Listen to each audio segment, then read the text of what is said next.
There's a kind of war most men don't even realize they're participating in. It isn't loud, it doesn't involve fists or yelling.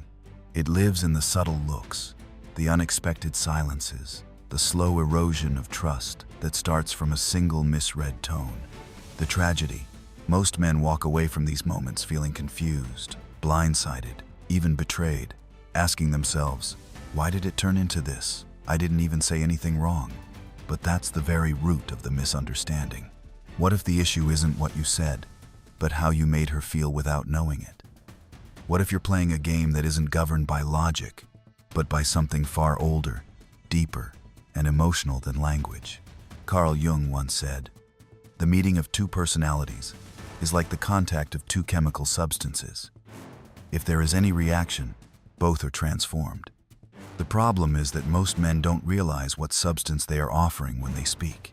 They think they're providing clarity. They're releasing emotional fuel. And when that fuel hits the feminine psyche, it doesn't just sit there. It reacts, intensifies, and expands. This isn't manipulation. It's biology. Let's start from the root. In the male world, communication is mostly transactional. You say something, I say something. If it's logical and clean, the conversation ends there. But women are not built this way, at least not psychologically. The feminine mind is attuned not only to words, but to emotional undertones, subtle cues, and unconscious emotional residue.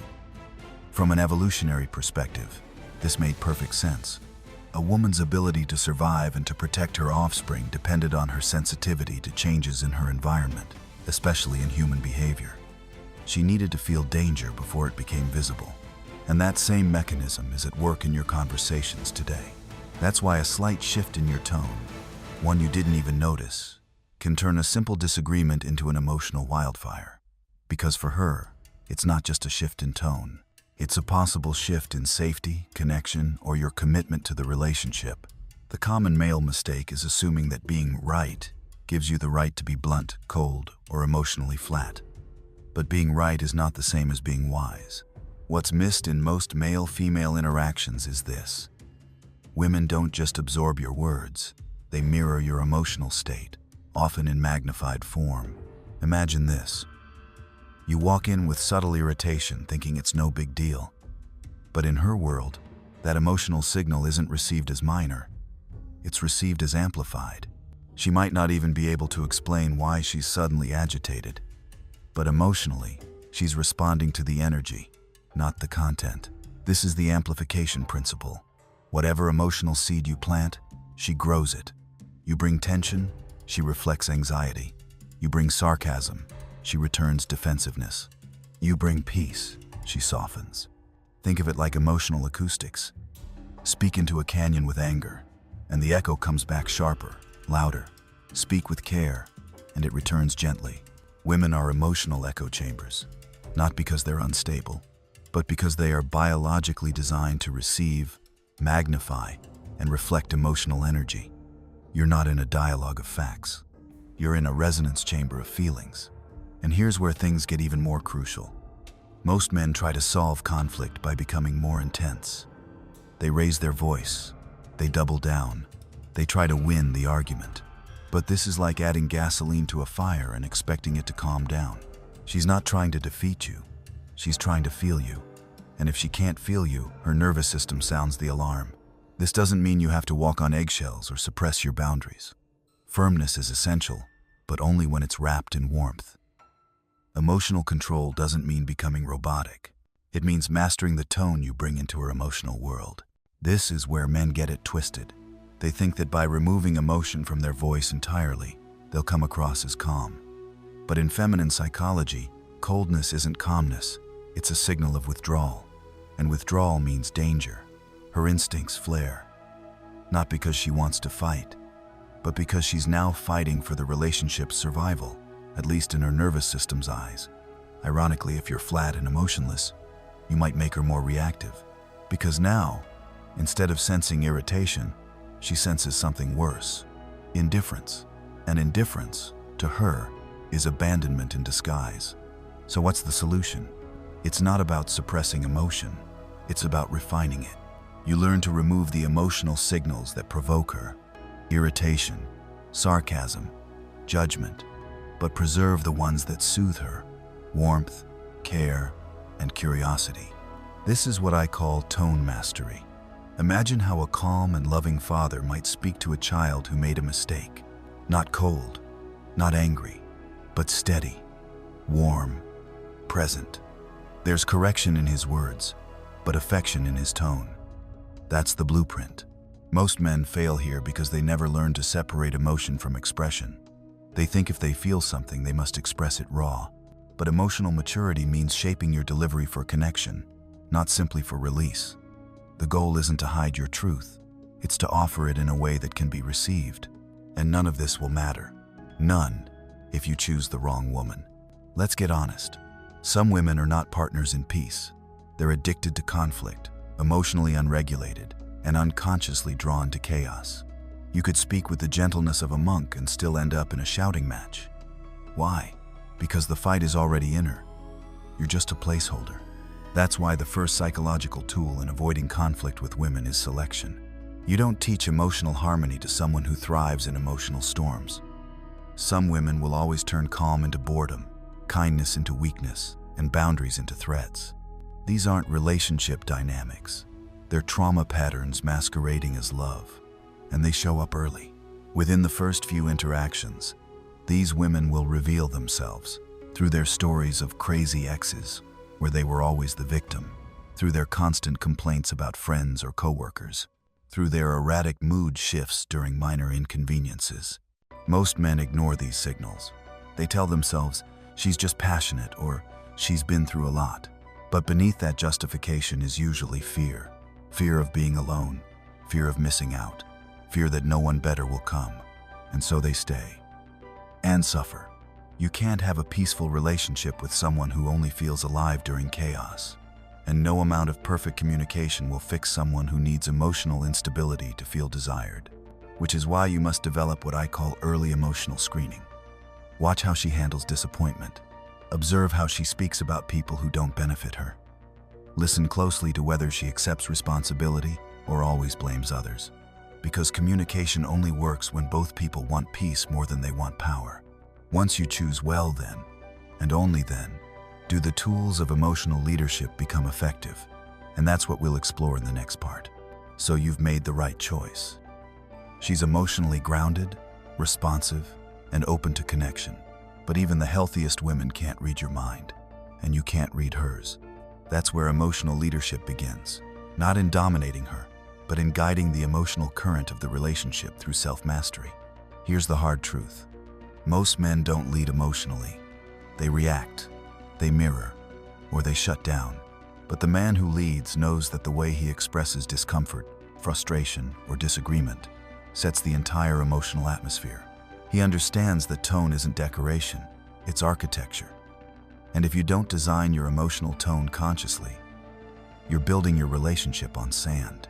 When you approach your woman to discuss a problem, you may think, I'm calm, I'm not yelling, I'm making sense. But calm to you might feel like ice to her. Logic to you might sound like withdrawal to her ears. This mismatch is why conversations that seem reasonable to you still collapse emotionally. Because she's not just listening to your words, she's scanning for warmth, emotional connection, and presence. The feminine psyche thrives on emotional resonance. It is, at its core, relational. A woman feels secure not through facts but through emotional feedback. If she senses you're no longer emotionally with her, it doesn't matter how to correct your argument. She's no longer listening to your words. She's listening to her fear. The male brain evolved to solve problems. The female brain evolved to sustain connection.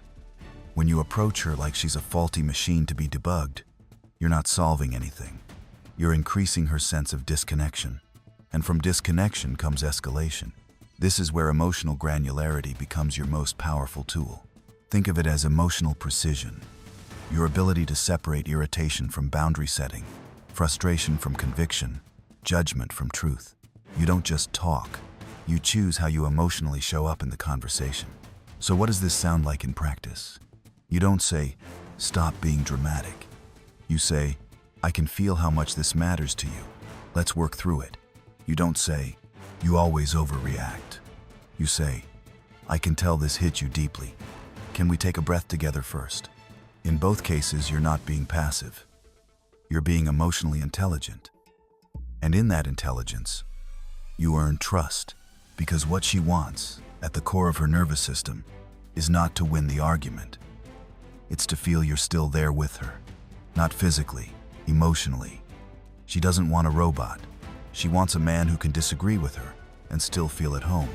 That's where undifferentiated warmth comes in. It's the baseline emotional signal you send that says, even when we're in conflict, I care.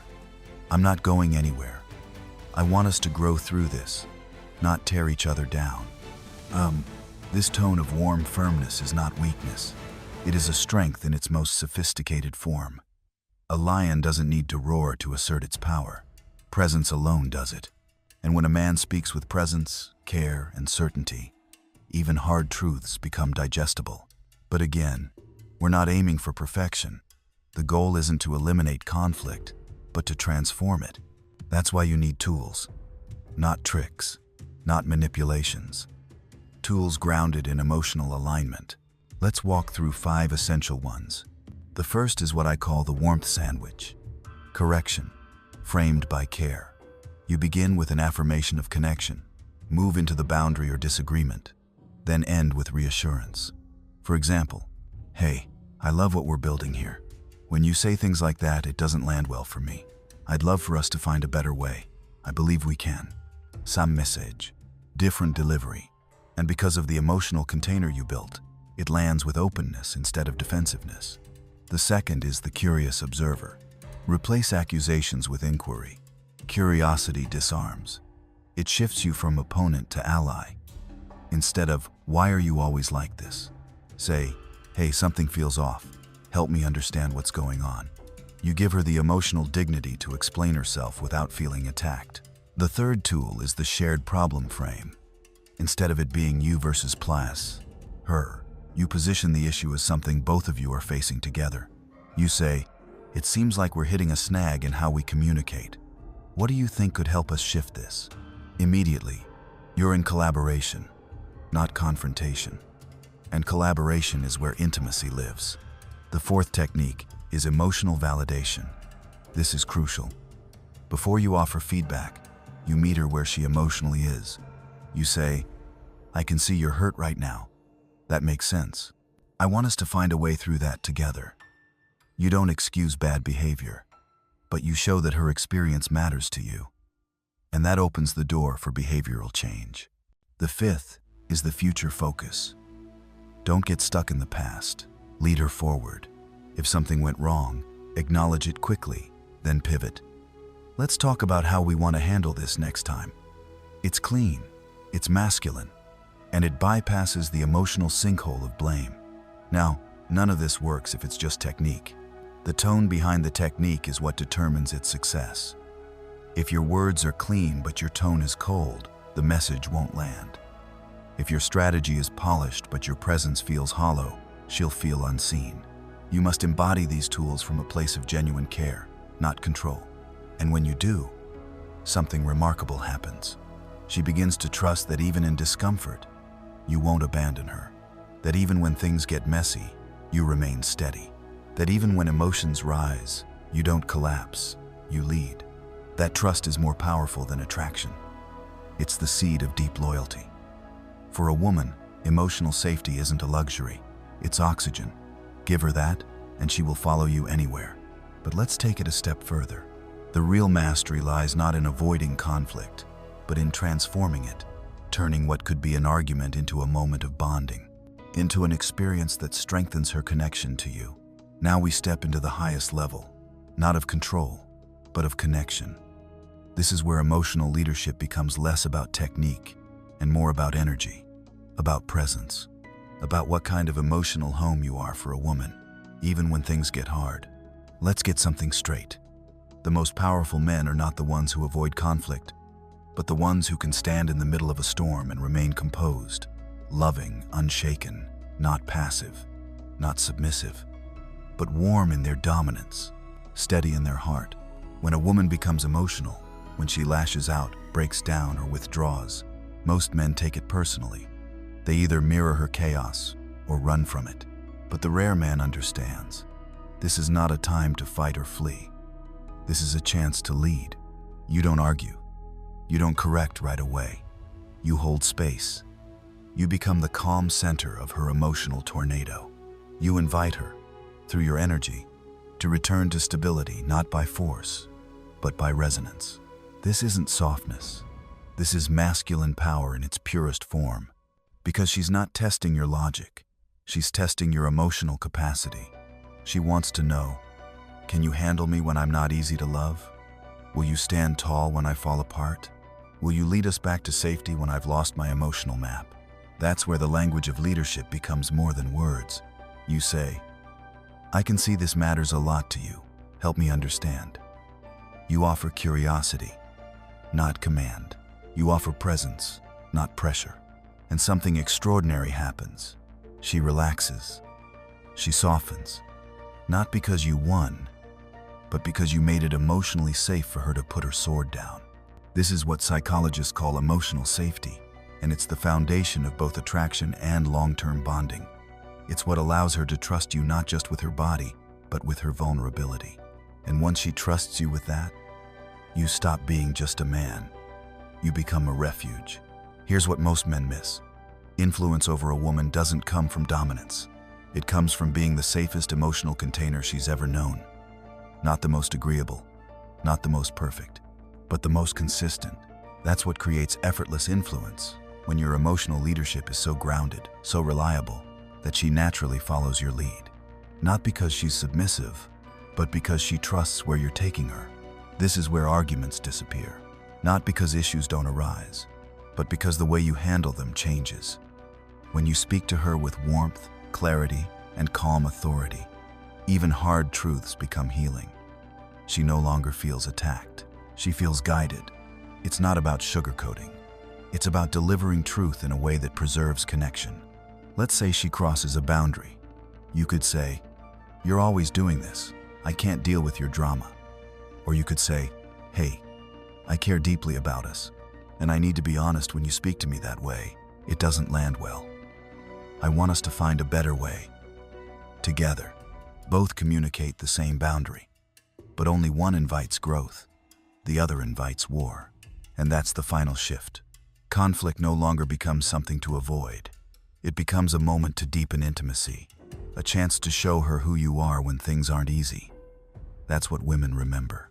Not how smooth you are in bed, but how composed you were when they broke down, how you didn't flinch, how you didn't withdraw.